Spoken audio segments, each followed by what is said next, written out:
Tonight on Coyote News, hear about the nationwide movement that made its way to the streets of Vermilion Saturday. We'll also tell you the effect the movie Mean Girls has on Halloween and why you should turn off that cell phone in class. Also, more reasons for you to keep your Facebook page clean. But first, headlines with Travis Berg. Thanks, guys. A monkey and a wolf. That's all that's left on the run after 50 or so animals went on the loose overnight in Ohio. Sheriff Matt Lutz says the animal farm's owner left the cages and gates open and then committed suicide.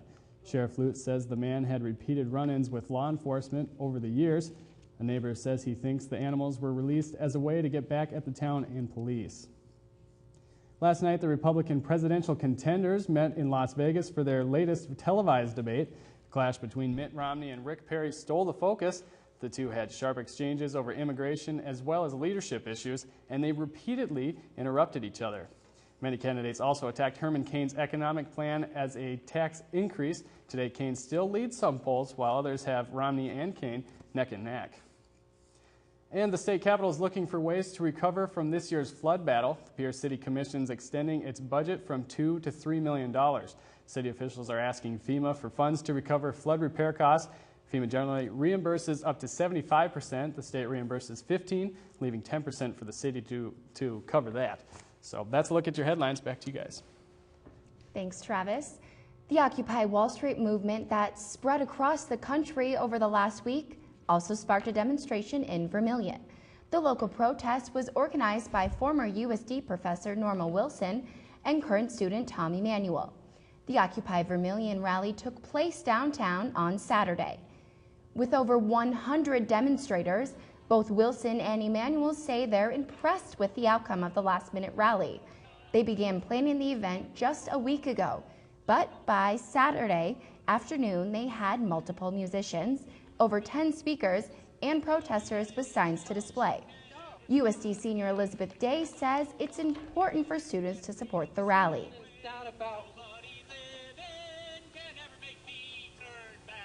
We all have the same goal. We all want corporations to be responsible. We all want a responsible federal budget plan, and this is just another viewpoint.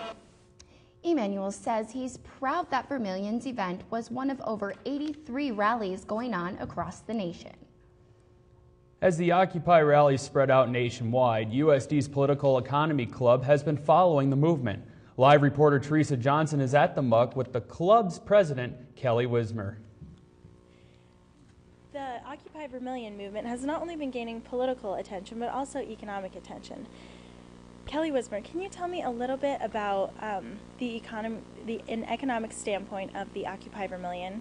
Sure. We've actually just started meeting again this year as Political Economy Club, so our discussions on the issue of Occupy Wall Street and Occupy Vermilion have really just started to get rolling, and I'm sure that we'll get to learn a lot more in the coming weeks and have a lot more productive discussions about it. But thus far, there is no denying that there is a large disparity in wealth as far as poor individuals getting poorer and the rich getting richer, and that's what Occupy Vermilion or Wall Street, the Occupy movement in itself, is all about. They're frustrated and they're looking to those who have the ability to make change to make those changes. Okay, and the protesters claim that 10% of the population controls 80% of the wealth. Would you say that this is indeed a huge economic problem for America, or is it being over-exaggerated by protesters? I guess I don't want to mislead anybody. I'm not sure where their numbers come from as far as who controls most of the wealth in the nation. I know that there are plenty of different figures that are similar to that out there. And it depends on which portion of that you stand in as far as whether or not you think it's a problem.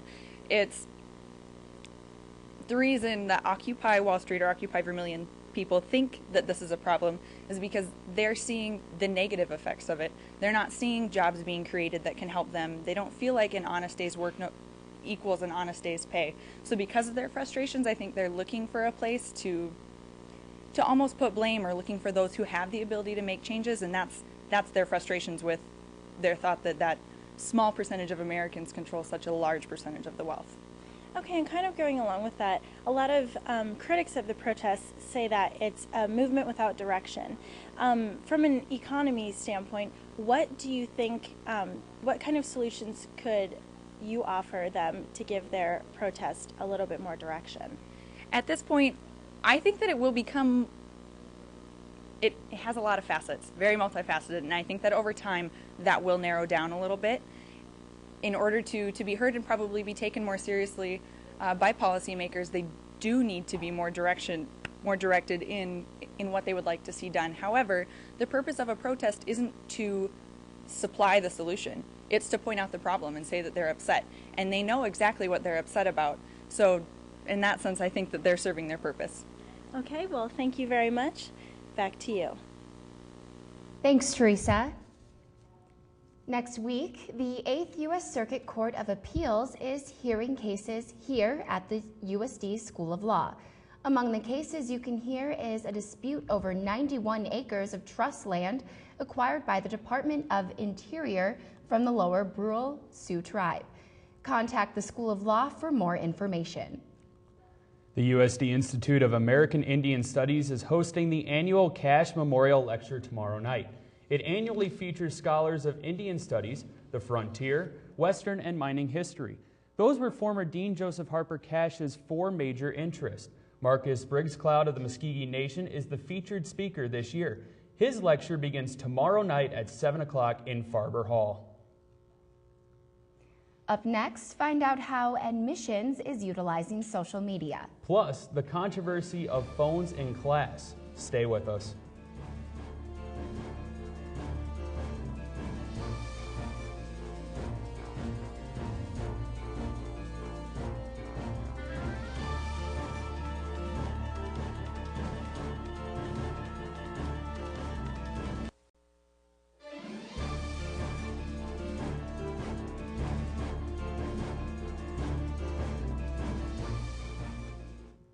Welcome back. USD is named a new dean of the School of Health Sciences. Since his arrival on campus in 2010, Michael Lawler's been the acting chair of the U's social work program. Lawler has more than 3 decades of experience in social work. He's expected to help develop and expand the current 8 programs offered as health sciences bachelor degrees. The school also offers associate, master's, and doctoral degrees. At last week's Board of Regents meeting, the board announced that USD will now offer a 4-year baccalaureate degree in nursing. The program allows nursing students to finish their prerequisites in their first 2 years and finish their nursing courses in the last 2 years.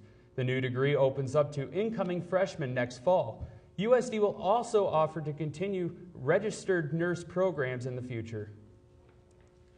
More colleges are using what's seen on applicants' Facebook pages to help determine whether or not they're accepted into school. But USD's Dean of Enrollment, Scott Polson, says his office is using Facebook differently. The highly selective institutions are looking at Facebook more from the standpoint of, they have some tough decisions to make. There's a lot of students that are in similar boats. They're good academically. What can separate a student? Well, they use Facebook for that purpose. What we use it at an institution like USD more for is if we need a student to send us a high school transcript, so they're missing an ACT score, high school transcript, we want them to apply. We met them at a college fair, more of a relationship builder. It says it can be difficult to determine what's really appropriate for Facebook. My judgment to say, based on how you're acting and that, you shouldn't be admitted or what you had on in terms of clothing, I think that's kind of taking things to an extreme. And I just always see a good balance in admissions between a formal application and some sort of activities outside of the classroom. Admissions counselor Megan Rolk says if counselors see something inappropriate on the applicant's Facebook page, they immediately contact both the student and their high school counselor. Many students have used a cell phone in class, or at least have seen someone else do it. Although not all professors completely ban cell phones during lectures, Professor Raimundo Gina says they're not generally welcome in the classroom. Obviously, it's not the talking on the cell phone, because people generally don't do that. It's the texting in the classroom that is a problem. It happens quite often. And in my film class, which has over 200 students, I have a policy of no texting, no electronics during class. And, nearly every single time we meet, I have to tell at least one person to turn off their cell phone. Texting class doesn't really bother me. I do it pretty much in every class I have. I haven't met a teacher that's told me not to or that actually really cares. I feel they just do their lecture, and if somebody texts, they don't care. They just go on with the rest of their day. Professor Mike Algren says he doesn't have a problem with cell phones in class. He actually finds laptop computers to be more distracting. We're going to take a short break, but coming up, the connection between promiscuity and Halloween. Stay with us.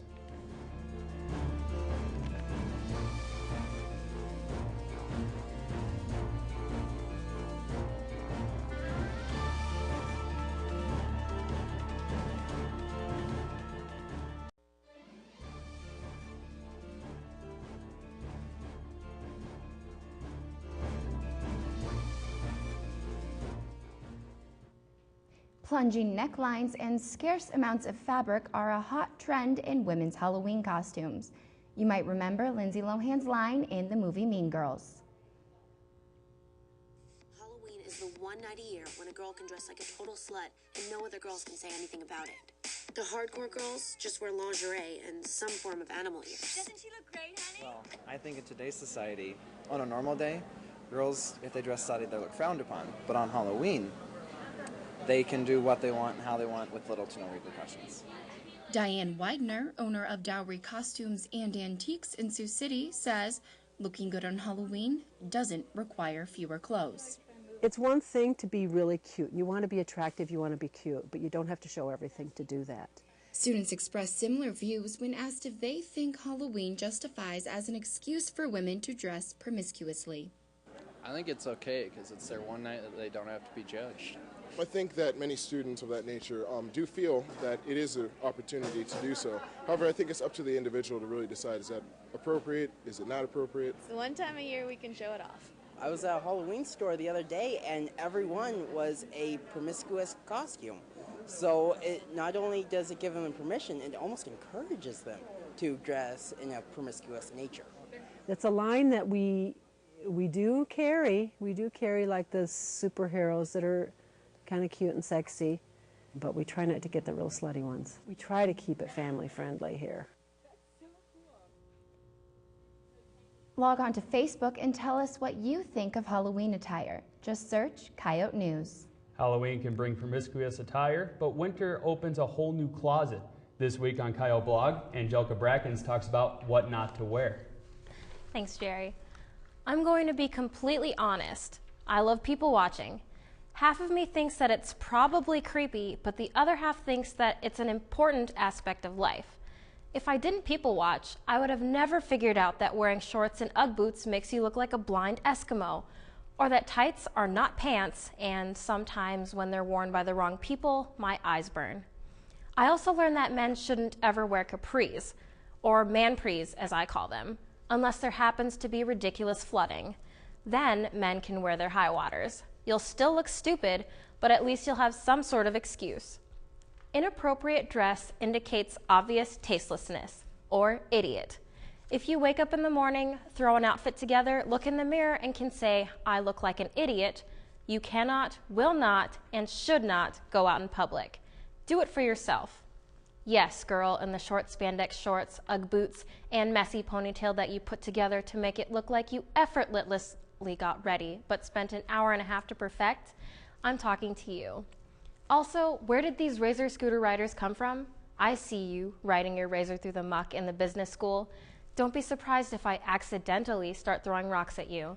The last time I thought riding a Razor scooter was cool was when I wore Powerpuff Girl overalls and thought the word dummy was a curse word.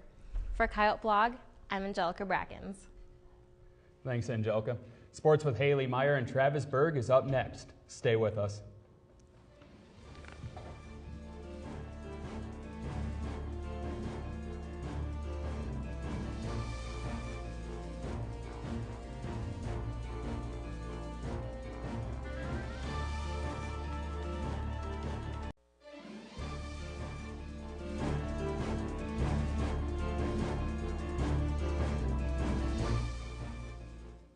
Today on Coyote Sports, find out the latest USD athlete breaking school records.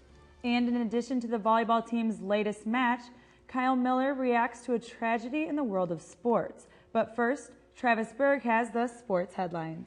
Thank you. Thanks, Haley. In the first BCS poll of the season, the LSU Tigers came out on top. LSU beat out Alabama, Oklahoma, and Oklahoma State for first, and also holds first in the AP Top 25 poll.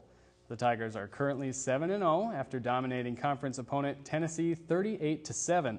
The team's averaging over 38 points per game while holding opponents to just under 12. Monday night, the New York Jets snapped a 3-game losing streak, easily beating the Dolphins 24-6. The Jets improved to 3-3 on the season, while Miami has yet to win a game. After defeating the Rams 24-3 Sunday, the Packers are the only undefeated team in the league. Green Bay travels to Minnesota Sunday to take on the Vikings.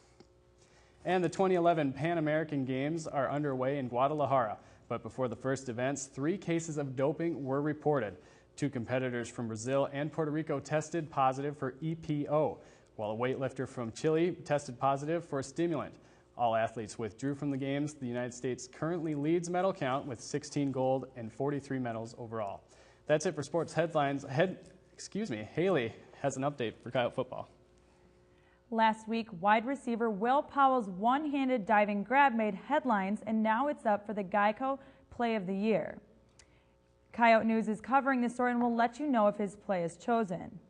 After an exciting win on Dakota Days, the Coyotes hit the road Saturday taking on Illinois State. They headed into the game ranked 14th in the FCS polls. Head coach Ed Meyercourt says the team was underprepared and didn't handle pressure well. The Coyotes fell 28-3 to the Redbirds. Illinois State scored on its opening possession and didn't look back. With 5 punts for 253 yards during the game, junior punter Cole Swiefelhofer was named the Great West Conference Special Teams Player of the Week. Coyote volleyball lost in action over the weekend. The Lady Yotes took on strong Oral Roberts team the distance, but ultimately fell against the Golden Eagles in Summit League action at the Dome on Sunday. Junior Bailey Lapardis had a career-high 51 set assists, while freshman Kendall Crittenbrink had a match-high 24 kills and 17 digs. Junior Kim Bulaga also had 12 kills and 2 solo blocks. The Coyotes led 2-1 in sets before Oral Roberts mounted a comeback, winning the match 3-2. Monday night, USD Volleyball hosted another tough opponent, but this time the Yotes earned the victory. In the 5-set match against Drake, Crittenbrink had another match-high 28 kills. The Coyotes head out on the road for 3 matches before returning to the Dome November 1st against North Dakota. Although he finished second, sophomore runner Jeff Metler broke school records Saturday at the Tim Young Invitational here at home. Metler broke the previous 8K record by just under 30 seconds. 5 other Coyotes recorded season best times at the Invite, and the men's team took first and the women's team took second. On this week's Miller Zone, Kyle Miller talks national sports and pays a tribute to IndyCar driver Dan Weldon. We all look to sports as an escape from reality. Sports is a way to release tension and stress in our lives. But sports aren't without tragedy, as we were reminded this past weekend at the IndyCar race in Las Vegas. Dan Weldon, the winner of this year's Indianapolis 500, died in a horrific crash. I'm not going to show a clip of it here, nor do I want to. The drivers and fans, both at the race and watching on TV, witnessed a gruesome reality that is horrible and gut-wrenching. It is one of the perils of sports, especially in racing, that anything can happen at any moment. Weldon was a rising racing star. NASCAR will forever be the legendary goal of racing, the crown jewel of the sport, but IndyCar has its celebrities too. Weldon, along with Danica Patrick, Helio Castroneves, and the legendary Mario Andretti, were the faces of the sport, the key figures in the popularity of IndyCar. On Sunday, one of those stars lost their life. I'm not a big racing fan. I did watch Dan Weldon win the 2008 Iowa Corn Indy 250 because I'm a native Iowan, and it's a huge revenue booster for the state. But I follow sports enough that I know who the big players are. When one of them dies, it causes a ripple effect across the industry. ESPN paused its NFL coverage on Sunday to cover the tragic event. A day which should have been a cause for celebration turned to sorrow. As tragedy happens, though, we can learn from it. Weldon's death need not be in vain. Officials can look to safety precautions, speed regulations, and track sizes and shapes to try and ensure that something like this doesn't happen again. Racing is as American as apple pie and baseball, and it's a staple of the nation's sports scene. That shouldn't change, but we all need to remember what happened on the track in Las Vegas on Sunday, and use that reminder to make sure that racing continues to be fun, thrilling, and most of all, safe. For the Miller Zone, I'm Kyle Miller. Thanks, Kyle. And that's all for Coyote Sports. Coming up next, see how commentator John Hines takes us along on his advising session.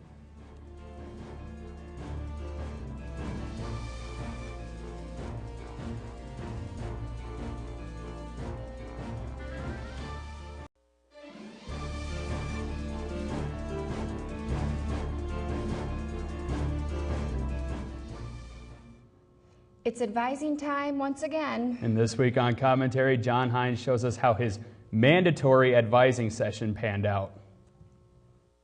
Come in. Oh, John, I bet you're here for your last ever advising session. That's right. Now, if I remember correctly, you needed one more class? Yep, I'm taking Polls 112 this spring. Well, it should be offered. Let's check. 112? Yeah, 112. It's not offered this spring. But WebAdvisor said last fall that it would be this spring. No, probably not till fall. Well, now what am I supposed to do? Well, I suppose you could either take classes that you don't really need, or, and I don't really recommend this, you could take a semester off and then come back for your last class in the fall. It's up to you. It's up to you, it's up to you, it's up to you, it's up to you, it's up to you, it's up to you.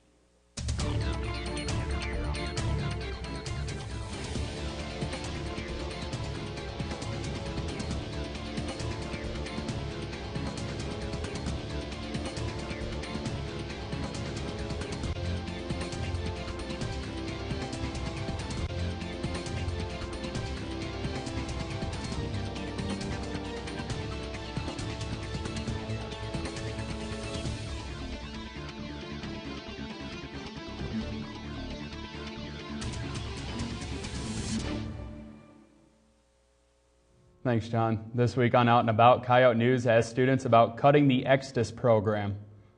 You know, I'm actually taking it right now, so I'm not a huge fan of it, but in all honesty, I wish they would have done it a semester sooner. From what I've heard, I'm just glad I didn't have to take it. I was putting it off because I heard they were thinking about dropping it. Now that they dropped it, I guess I'm glad I don't have to take it. I think it's a great idea. It really helps out, especially music majors with our really full load of classes. I think it's probably a good thing. It's another thing that you don't have to do before you graduate. The class was good, but it was something you could have done in a week rather than a whole semester. For the most part, it's a lot of extra work that doesn't help me towards my major, and just a really big stressor. I'm excited, like really excited. Honestly, I don't know anything about it, but I heard it's great because everyone's excited they don't have to take it anymore, so. The new edition of the Volant hit newsstands today. Read about the SGA's new exam policy and details on the MUC's expansion. For these stories and a link to the Coyote News page, visit volantonline.com. That's all for Coyote News. Don't forget to check us out on Facebook and Twitter and let us know if you find John.